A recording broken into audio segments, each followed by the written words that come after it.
I make an effort to go to any of those epicenters of the action to document. And we are in touch with the United Nations. We are in touch with Clement Vol, the UN Rapporteur for Freedom of Assembly and Association. He's a personal friend. We constantly do our statements and share so that he's kept abreast and does not buy the lie we are being told today. We have been told 130 plus police stations. All police stations in this country are gazetted. We want to be told which stations are those. We have been told about police who have also lost their lives at the hands of protesters. We want them to hold a similar requiem mass for those police that have been killed. Because we cannot run a government purely on lies.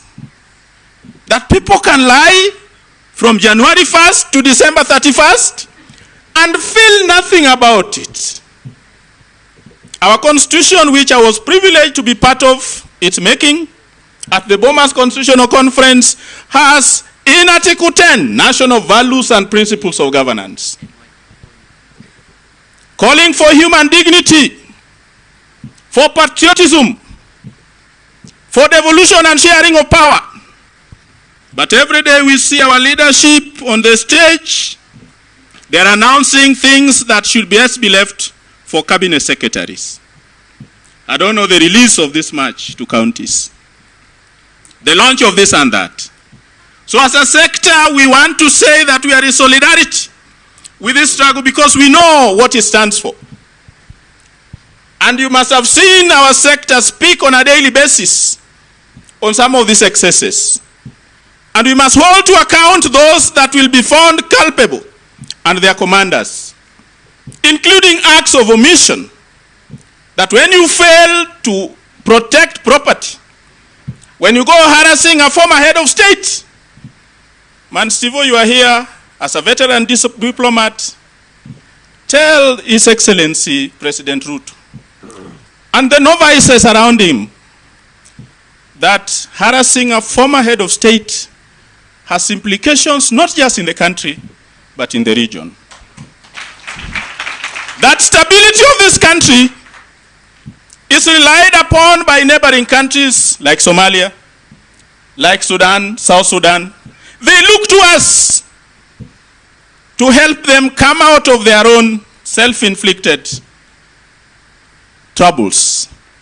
And we cannot therefore afford, even for a moment, to allow political novices to throw insults at everybody and think that that is governance.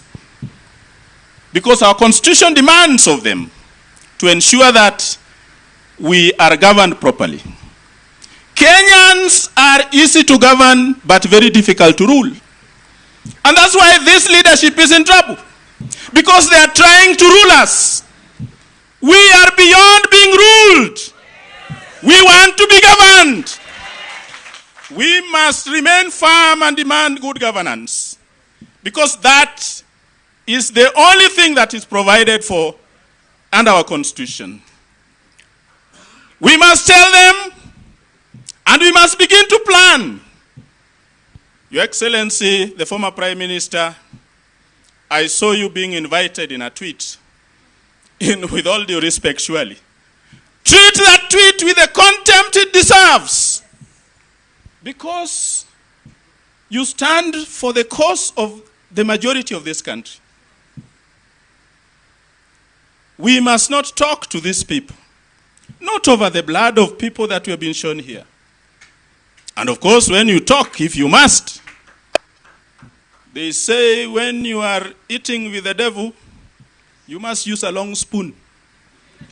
Their blood is oozing with innocent blood of Kenyans that they have killed. You must never shake their hands because their hands are still dripping with guilt.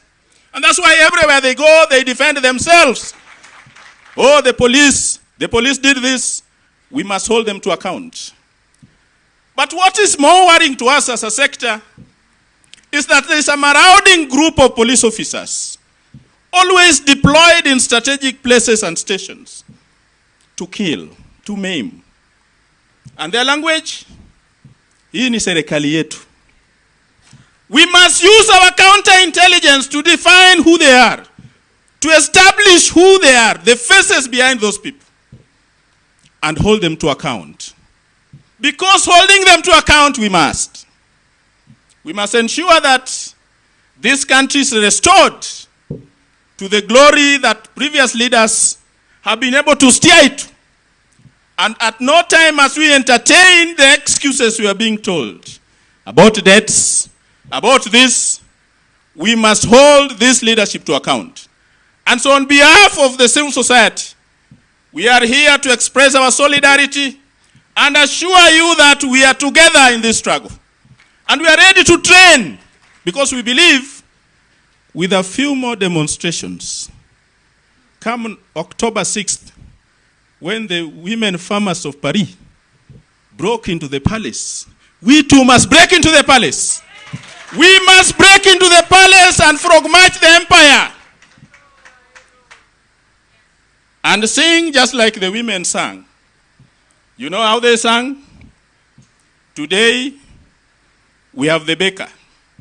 The baker was the emperor himself, being frog marched by peasants on the streets of Paris. And they sang. Today we have the baker. We have the baker.